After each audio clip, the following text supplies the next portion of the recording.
السلام علیکم معزز خواتین و حضرات، علی ممتاز آپ کے ساتھ ایک اور ویلاگ لے کر۔ آج کے اس ویلاگ میں جو کل کی بڑی ڈیولپمنٹ ہے اس پہ اب آنے والے کچھ گھنٹوں میں کچھ دنوں میں کیا ہونے والا ہے وہ میں آپ کے ساتھ شیئر کروں گا۔ کل کی بڑی ڈیولپمنٹ تو ڈیفینیٹلی یہی تھی کہ عمران خان صاحب کو سپریم کورٹ آف پاکستان کے 3 رکنی بینچ کے مطابق یہ حکم جاری ہوا کہ ان کو شفا انٹرنیشنل ہاسپٹل علاج کے لیے منتقل کر دیا جائے۔ اچھا، اب اس بینچ کو ہیڈ کر رہے تھے جسٹس شاہد وحید۔ جسٹس شاہد وحید دراصل کون ہیں؟ میرے پاس وہ معلومات ہیں جو آپ میں سے کسی اور کے پاس نہیں ہیں یا آپ نے کسی اور سے نہیں سنی ہوں گی۔ جسٹس شاہد وحید کو کل سے آپ نے جانا شروع کیا ہوگا ممکنہ طور پہ، یا کل کے بعد لوگوں نے کہنا شروع کر دیا جی بڑے زبردست جج ہیں، بڑے اپ رائٹ جج ہیں، اور خاص طور پہ پی ٹی آئی والے تو یہ کہیں گے کیونکہ پی ٹی آئی کی فیور میں جاتا تھا۔ لیکن کیا وہ کوئی کسی طرف ان کی کوئی پولیٹیکل انکلینیشن ہے یا نہیں ہے؟ میرٹ پہ فیصلے کرنے والے جج ہیں یا نہیں ہیں؟ کیونکہ ہیں تو سپریم کورٹ کا یہ حصہ جس پر بہت زیادہ تنقید بھی ہوتی رہی ہے، خاص طور پہ 26ویں آئینی ترمیم کے بعد اور جسٹس یحییٰ آفریدی کے چیف جسٹس بننے کے بعد، پھر آئینی عدالت بننے کے بعد تو عدلیہ پہ بہت زیادہ تنقید ہوتی رہی ہے۔ تو ہیں تو اسی طرح سے ایک سپریم کورٹ کے جج، لیکن کیا وہ میرٹ پر فیصلے کرنے والے جج ہیں یا نہیں ہیں؟ اور آگے آپ ان سے کیا ایکسپیکٹ کر سکتے ہیں؟ یہ وہ اہم سوال ہے، کیونکہ ابھی یہ معاملہ مکمل نہیں ہوا ہے۔ ابھی ایک آرڈر جاری ہوا ہے جس کے مطابق کہا گیا ہے کہ شفا انٹرنیشنل ہاسپٹل منتقل کر دیا جائے۔ تو جسٹس شاہد وحید کے بارے میں آپ کو وہ انسائڈ انفارمیشن دینے جا رہا ہوں۔ ایک بات تو یہاں پر یہ واضح سمجھ لی جائے کہ یہ کوئی ڈیل نہیں ہے، یہ نہ ہی کسی قسم کی کوئی ڈھیل ہے، نہ ہی کسی قسم کا کوئی احسان ہے جو کہ کیا گیا ہے۔ کیونکہ عمران خان صاحب اگر ڈیل کرنے والے لوگوں میں سے ہوتے تو 3 سال ان کو جیل میں سزا کاٹنے کی کیا ضرورت تھی؟ ناحق قید رہنے کی کیا ضرورت تھی؟ وہ پہلے ہی باہر آ جاتے، اپنی فیملی کے ساتھ ٹائم سپینڈ کرتے، اپنے بچوں کے ساتھ ٹائم سپینڈ کرتے۔ نہ ان کو ان کی فیملی سے ملاقات کی اجازت دی جاتی ہے، نہ ان کو ان کے بیٹوں سے بات کرنے کی اجازت دی جاتی ہے۔ جبکہ اس کے برعکس اگر آپ میاں محمد نواز شریف صاحب کی جیل کا کمپیریزن کریں یا زرداری صاحب کی جیل کا کمپیریزن کریں تو زرداری صاحب بھی ہسپتال منتقل ہوئے تھے اور وہاں پر ملاقاتیں بھی ہوتی تھیں اور سب لوگوں کے ساتھ ان کا میل جول بڑے آرام سے جاری تھا۔ میاں محمد نواز شریف صاحب بھی اپنی پارٹی کے تمام لوگوں سے ملاقاتیں کرتے تھے، بلکہ اس حد تک کہ صحافیوں کو بھی ان سے ملنے کی اجازت تھی۔ ابھی میں نے سہیل وڑائچ صاحب کا انٹرویو کیا اور اس انٹرویو میں نے ان سے پوچھا تھا کہ کیا میاں محمد نواز شریف صاحب سے آپ کی جیل میں کبھی ملاقات ہوئی؟ تو ان کا کہنا تھا جی 2 مرتبہ میں ان سے ملا ہوں۔ اب سہیل وڑائچ صاحب جیل میں اگر ان سے 2 مرتبہ ملے ہیں تو اس کا مطلب ہے کہ آسانی ہے، سب آرام سے ہو رہا ہے، لوگ جا رہے ہیں، آ رہے ہیں، ملنا جلنا چل رہا ہے، روٹین ہے۔ لیکن یہاں پر آپ دیکھیے کہ صحافی تو دور، ان کی اپنی بہنوں کو، ان کے فیملی ممبرز کو ان سے ملنے نہیں دیا جا رہا تھا گزشتہ 8 ماہ سے۔ اور اس سے پہلے بھی جب کوئی ملاقات ہوتی تھی تو بڑی حساب کتاب میں رہتے ہوئے، اور کبھی ایک بہن کو اجازت دے دی، کبھی دوسری بہن کو اجازت دے دی، کبھی ایک وکیل کو اجازت دے دی، کبھی دوسرے کو دے دی، اس طرح سے چکر یہ چلتا رہا۔ یعنی کہ اس طرح سے ان کے پاس وہ سپیس نہیں، تو کمپیریزن ہی نہیں بنتا ہے۔ جتنی سخت جیل کاٹی ہے عمران خان صاحب نے اب تک، اس کا تو کہیں پر کوئی ہمیں اس کی مثال نہیں ملتی ہے، اور نواز شریف صاحب کی تو بالکل بھی نہیں نا، یہاں پہ تو کوئی کمپیریزن ہی نہیں ہو سکتا۔ نواز شریف صاحب تو ہمیشہ سے ڈیل کرتے رہے ہیں، انہوں نے پہلے مشرف صاحب سے ڈیل کی، پھر اس کے بعد جب دوبارہ انہوں نے جانا تھا تب دوبارہ پھر انہوں نے ڈیل کی۔ پھر یہاں پر لوگ یہ کہہ رہے ہیں جی شفا انٹرنیشنل ہسپتال میں ان کا علاج کیوں ہو رہا ہے، کسی سرکاری ہسپتال میں علاج کیوں نہیں ہو رہا ہے؟ دیکھیں، اگر وہ شوکت خانم میں ان کو منتقل کر دیا جاتا تو پھر بھی کہا جا سکتا تھا کہ جی چونکہ شوکت خانم ہسپتال عمران خان صاحب کی کوششوں سے بنا ہے اور ڈاکٹر فیصل سلطان بھی وہیں پر ہوتے ہیں، تو لہٰذا وہاں پر آپ کے پاس بہت زیادہ ریلیکسیشن اور ملنا جلنا اور پینیٹریٹ کر کے لوگوں کا اندر جانا سیاسی لوگوں کا بھی آسان ہے۔ لیکن یہ تو شفا انٹرنیشنل ہسپتال ہے، اسلام آباد کا ہسپتال ہے، آپ کی مرضی، آپ وہاں پر پہرے دار 100 کھڑے کر دیں، 1000 کھڑے کر دیں، 2000 کھڑے کر دیں، پابندیاں جس پر لگانا چاہیں لگا دیں، جس سے ہٹانا چاہیں آپ ہٹا سکتے ہیں، وہ تو مکمل آپ کا کنٹرول ہے۔ اور اس کے جو اخراجات بھی ہیں وہ سرکاری خزانے سے نہیں جا رہے ہیں۔ مطلب اگر آپ نواز شریف صاحب کی فیملی کی سزاؤں کا جائزہ لیں یا ان کے معاملات کا جائزہ لیں تو وہ تو اپنے پلے سے ایک دھیلا بھی نہیں خرچ کرتے، چاہے ہاں ملک سے باہر اگر ہوں اور وہاں پر ان کو علاج وغیرہ کروانا ہو تو پھر اپنی شاید جیب سے کچھ خرچ کر دیں، بلکہ وہاں پر بھی اپنی جیب سے نہیں خرچ کریں گے۔ ان کی پارٹی کے بے شمار ایسے لوگ ہیں جو وہاں پر آ کر کھڑے ہو جائیں گے کہ جی ہم اپنے قائد کے لیے خرچہ کریں گے۔ تو اسی طرح پاکستان میں بھی وہ اپنی جیب سے کچھ نہیں خرچ کرتے، یہاں پر تو عمران خان صاحب کی فیملی اپنے پلے سے خرچ کرنے جا رہی ہے۔ دوسری بات یہ ہے کہ دیکھیے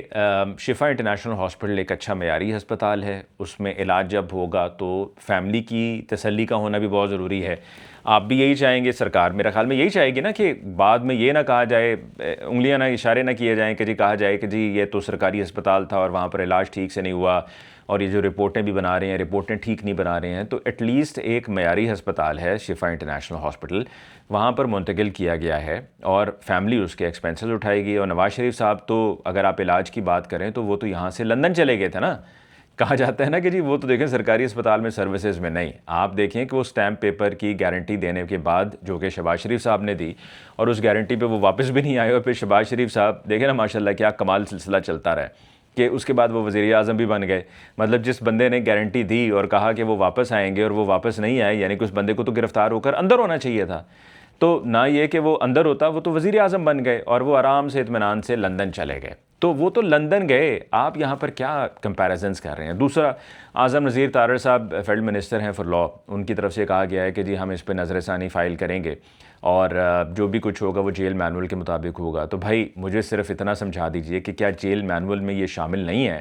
کہ جب ان کی فیملی نے ان سے ملنا ہے تو آپ ان کی فیملی سے ان کو ملوائیں گے, اگر ان کو علاج کی ضرورت ہے تو ان کا بروقت تسلی بخش علاج کروائیں گے. آپ نے تو فیملی سے ملنے نہیں دیا. ہاں فیملی اندر جاتی ہے, باہر آ کر باتیں کرتی ہے, تو بھائی باتیں کرتی ہے تو کرے, آپ باہر مینج کریں نا. آپ نے جس طرح باقی سب مینج کیا ہوا ہے اسی طرح سے آپ یہ بھی مینج کریں. جس طرح آپ نے سزاؤں کو مینج کیا اسی طرح آپ یہ بھی مینج کر لینا کہ باہر آ کر جو کہا جا رہا ہوتا ہے وہ نہ کہا جائے, یا اگر آپ پہ کسی بات کا کوئی اثر ہی نہیں ہوتا تو پھر بھلے آ کے جو مرضی وہ باہر کہنا شروع کر دیں, کیا فرق پڑ جائے گا. ابھی جس طرح دیکھیں لانگ مارچ کا اعلان ہوا, تو کیا لانگ مارچ کے اعلان کے لیے سہیل آفریدی نے جا کر ملاقات کی تو پھر اس کے بعد انہوں نے اعلان کیا؟ نہیں, انہوں نے اعلان کر دیا. تو یہ باتیں تو اس طرح ہوتی رہیں گی اور ان کو ہونے سے کوئی روک نہیں سکتا. تو یہ کوئی جواز نہیں بنتا کہ جی وہ باہر آ کے باتیں کرتے ہیں تو لہٰذا ہم ان کو ملنے نہیں دیں گے. تو آپ نے تو جیل مینول کی وہاں پر ہی خلاف ورزی کر دی. تو جب آپ نے جیل مینول کی وہاں پہ خلاف ورزی کر دی تو بھی آپ کس منہ سے کہہ رہے ہیں, کس منہ سے آپ کہہ رہے ہیں کہ جی ہم اس پر نظر ثانی فائل کریں گے. اور دوسری بات یہ ہے کہ صحت کے معاملے پر جب نواز شریف صاحب کے پلیٹلیٹس کے گرنے کی بات ہوئی اور بڑی کہا گیا کہ جی بڑی خطرناک حد تک گر گئے ہیں, اور ان کے ذاتی معالج ڈاکٹر عدنان بھی وہاں پر موجود تھے, تو پھر ان کو ہسپتال بھی منتقل کیا گیا, علاج بھی ہوا, وہاں پر ملاقاتیں بھی ہوئیں, پھر اس کے بعد پاکستان سے باہر بھی ان کو بھیجا گیا, ان کے لیے سب کچھ ہوا. تو آپ تو خود تو ڈیل کرتے آئے ہیں, جیسے کہ میں نے کہا کہ جی آپ نے ڈیل کی پاکستان سے باہر جاتے ہوئے, پھر پہلے آپ نے مشرف صاحب سے ڈیل کی جب آپ اقتدار میں پہلی مرتبہ آئے, جب آپ نے پہلے جو ہے وہ طاقت کو انجوائے کرنا شروع کیا تو وہ بھی آپ ایک معاملات طے کر کے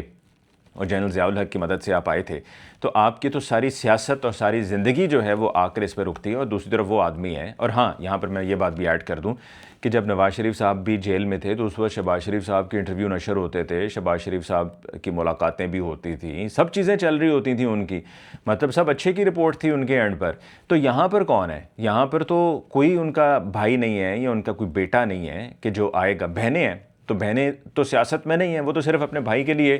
بھائی کی رہائی کے لیے یا بھائی کو انصاف دلانے کے لیے وہ اپنا سیاست میں آئی ہیں. اب سوال یہ پیدا ہوتا ہے کہ جیسے شاہد وحید صاحب کون ہے؟ جیسے شاہد وحید صاحب بڑے قابل وکیل رہے ہیں, پھر اس کے بعد لاہور ہائی کورٹ کے وہ جج بنے,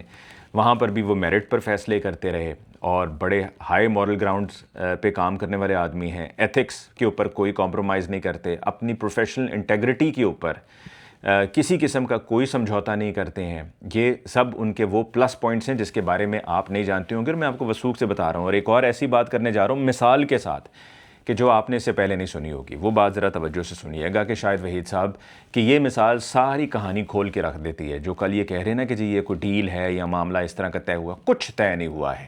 یہ وہ کیا ہے جج صاحبان نے جو کوئی بھی جج یہاں پر ہو تو اس کو یہ کرنا چاہیے, بشرطے کہ وہ کرنے والا ہو. مطلب کرنا تو سب کو چاہیے, ان کا کام ہے انصاف کرنا نا ججز کا, لیکن کرنے والا ہونا چاہیے نا, اس میں وہ دمخم ہونا چاہیے, وہ ہمت حوصلہ ہونا چاہیے, وہ قابلیت ہونی چاہیے کہ وہ انصاف پر مبنی فیصلے کرے. تو جیسے شاہد وحید صاحب سپریم کورٹ میں آ گئے, سپریم کورٹ میں آئے, اور جو بات میں آپ کو بتانے جا رہا ہوں وہ حیران کن ہے کہ ان کی کسی کے ساتھ فیملی ٹرمز تھے, اور ان فیملی ٹرمز پہ ایک کیس جو کہ انہی کے جن کے ساتھ فیملی ٹرمز سے شاہد وحید صاحب کے, وہ کیس سپریم کورٹ میں آ گیا اور روٹین میں آ کر وہ شاہد وحید صاحب کے سامنے لگ گیا. جب وہ کیس شاہد وحید صاحب کے سامنے لگا تو شاہد وحید صاحب نے اس کو سننے سے انکار کر دیا, معذرت کی. کیوں معذرت کی؟ اس لیے معذرت کی کہ جی دیکھیں میرا ایک طرف تعلق ہے, وہ ٹھیک ہے اپنی جگہ, تعلق خراب بھی ہوتا ہے تو کوئی بات نہیں ہے, لیکن ان کا یہ کہنا تھا کہ چونکہ میرا یہاں پر تعلق ہے، میں ان کو ذاتی طور پہ جانتا ہوں، تو لہٰذا میں اس کیس کو نہیں سنوں گا۔ بھلے ان کا کیس میرٹ پر ہے، بھلے انصاف کا تقاضا یہی ہے کہ یہ کیس کو سنا جائے اور اس پر فیصلہ آئین کے مطابق، قانون کے مطابق کیا جائے، میرٹ پر فیصلہ کیا جائے، لیکن انہوں نے اس بات پر انکار کر دیا کہ کہیں کسی کو ذہن میں یہ نہ آئے اور بالکل کسی قسم کا کوئی یہ حرف بھی نہ آئے کہ جی یہ تو چونکہ ان کے ساتھ ان کا تعلق تھا تو اس لیے۔ دیکھیں یہ دونوں پارٹیز کے لیے بڑا ضروری تھا، شاید وحید صاحب کے لیے بھی بڑا ضروری تھا اور دوسروں کے لیے بھی، کہ دیکھیں انہوں نے ایک طرح سے ان پر یہ مہربانی کی کہ ان کا کیس نہیں سنا، ورنہ کل کو یہ فیصلہ وہ سنا دیتے تو سب نے یہی کہنا تھا کہ بھائی یہ تو فیصلہ اس لیے ہوا ہے بیکاز ان کے ساتھ تعلق ہے، لہٰذا انہوں نے ان کے حق میں یہ فیصلہ سنا دیا۔ تو یہ ایک بہت بڑی مثال ہے ایک پروفیشنل انٹیگریٹی کی کہ ایک شخص نے اپنے تعلق کو ایک طرف رکھا اور انہوں نے کہا کہ جی یہ چونکہ میرا ذاتی تعلق ہے میں کیس کو نہیں سنوں گا۔ تو شاید وحید صاحب جیسے ججز جتنے بھی ہیں وہ یقیناً ان کو زیادہ سے زیادہ ان کی حوصلہ افزائی ہونی چاہیے، اور شاباش ہے ایسے ججز کو جو میرٹ پر فیصلے کرتے ہیں، شاباش ہے ایسے ججز کو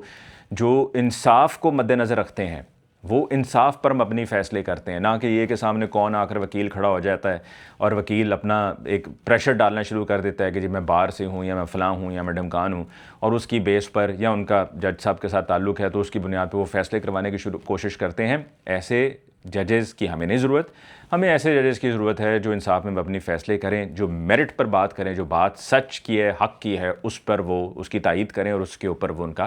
فیصلہ بھی وہ سنائیں۔ تو جسٹس شاہد وحید صاحب کمپرومائز ہونے والے لوگوں میں سے نہیں ہیں۔ جسٹس شاہد وحید صاحب اپ رائٹ آدمی ہیں اور ہمیشہ سے ان کا یہ کریئر اسی پر مبنی رہا ہے، اور میں سمجھتا ہوں کہ ایسے ججز کو تو ایلیویٹ ہونا چاہیے مزید،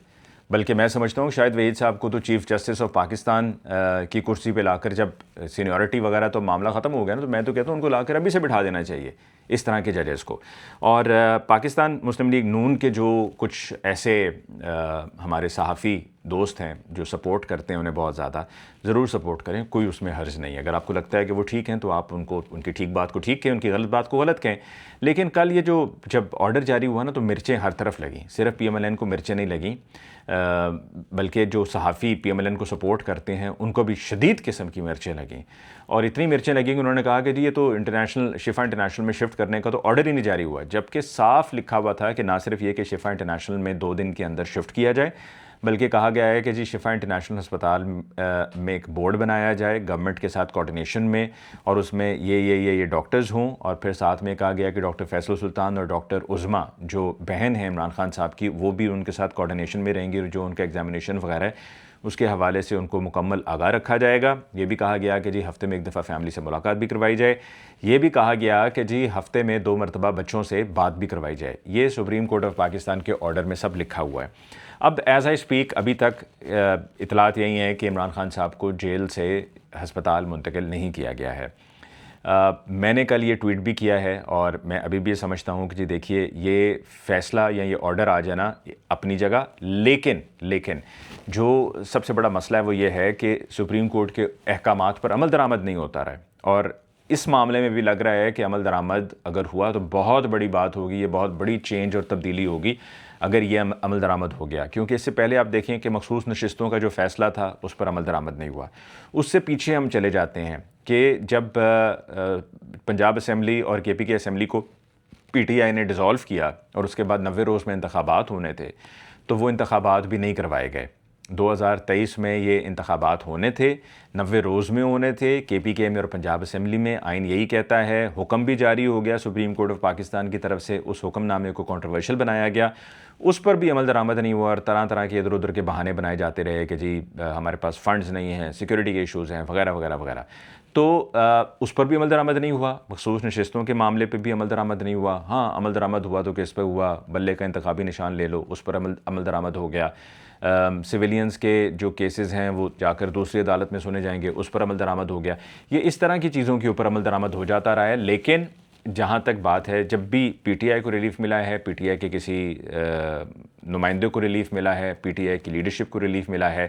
تو اس کے اوپر عمل درآمد نہیں ہوتا رہا۔ لیکن اگر یہ عمل درآمد ہو جاتا ہے تو یہ ایک بہت بڑی اچیومنٹ ہوگی۔ اور دوسری طرف جو یہ فیصلہ کل سنایا گیا ہے، ہماری بدقسمتی ہے کہ ایک شخص جس کی طبیعت ٹھیک نہیں ہے، عمران خان صاحب کی، ان کو جیل میں منتقل کیا جا رہا ہے، اور ان کی جیل کی منتقل مطلب آپ اندازہ لگائیں کہ کتنا ظلم کیا گیا ہے ان پر، اور ظلم کی کیا انتہا ہے کہ ان کے ہسپتال منتقل ہونے پر ہی لوگ خوشی سے مٹھائیاں تقسیم کر رہے تھے ان کے لیے۔ دیکھیں نا، وہ کہتے ہیں نا، ڈوبتے ہوئے کو تنکے کا سہارا بھی بہت ہے، تو اس معاملے میں ڈوبتے ہوئے کو تنکے کا سہارا ہی بہت والی بات ہے۔ یہی وجہ ہے کہ وہاں پر یہ مٹھائیاں شٹھائیاں تقسیم ہو رہی تھیں اور لوگ بڑے اس پر خوش تھے۔ آخر میں سہیل وڑائچ صاحب سے میں نے ایک اور سوال پوچھا تھا، اور وہ سوال یہ تھا کہ کیا آپ نے کبھی فیس ٹو فیس، آمنے سامنے بیٹھ کر مقتدرہ سے یہ سوال پوچھا عمران خان صاحب کو لے کر کہ کیا ان کو کوئی ریلیف مل سکتا ہے یا ریلیف ملنا چاہیے؟ تو اس پر سہیل وڑائچ صاحب کا یہ کہنا تھا کہ جواب بالکل پکا فلیٹ نو تھا، انکار تھا، نہ تھا، تو اور بڑا سخت انکار تھا۔ تو جو لوگ یہ کہتے ہیں کہ جی ڈیل، یہ ڈیل ایسے نہیں ہوا کرتی۔ ڈیل کیسے ہوتی ہے وہ اگر آپ نے سیکھنا ہے نا، تو آپ P M L N Nawaz Sharif صاحب، شہباز شریف صاحب، مریم نواز صاحبہ، ان کی آپ سیاست دیکھ لیں، دوسری طرف آپ زرداری صاحب کی سیاست دیکھ لیں، آپ کو اندازہ ہو جائے گا کہ ڈیل کیا ہوتی ہے۔ اور آپ کو ایک اور بات کا بھی اندازہ ہوگا کہ جو ابھی دوسروں کی صحت پر طرح طرح کی باتیں کر رہے ہیں، اور دوسروں کی صحت کو لے کر بھی اور ان کے جیل سے ہسپتال منتقل کرنے والے حساس معاملے کو بھی کویشچن کر رہے ہیں، انہوں نے سیاست میں اپنی کچھ نہیں سیکھا ہے۔ وہ جو چارٹر آف ڈیموکریسی انہوں نے کیا تھا، اس وقت یہ لگا تھا کہ مساق جمہوریت کرتے ہوئے کہ نواز شریف صاحب نے اور بے نظیر بھٹو صاحبہ نے کچھ سمجھ لیا ہے، سیکھ گئے ہیں کہ بھئی اس طرح سے ایک دوسرے کو وکٹمائزیشن کا نشانہ نہیں، سیاسی وکٹمائزیشن کا نشانہ نہیں بنانا چاہیے۔ لیکن کچھ نہیں سیکھا کسی نے، کیونکہ آج ہم جو حالات دیکھ رہے ہیں وہ ہم وہی دیکھ رہے ہیں جو پہلے ہوتا آیا ہے، اور وہی بات، اقتدار میں ہوتے ہیں تو گلے پکڑتے ہیں، اور جب اقتدار سے باہر ہوتے ہیں تو پیر پکڑتے ہیں۔ یہ نون لیگ کے لیے کہا گیا ہے۔ اس کے ساتھ ہی مجھے علی ممتاز کو دیجیے اجازت۔ اللہ نگہبان۔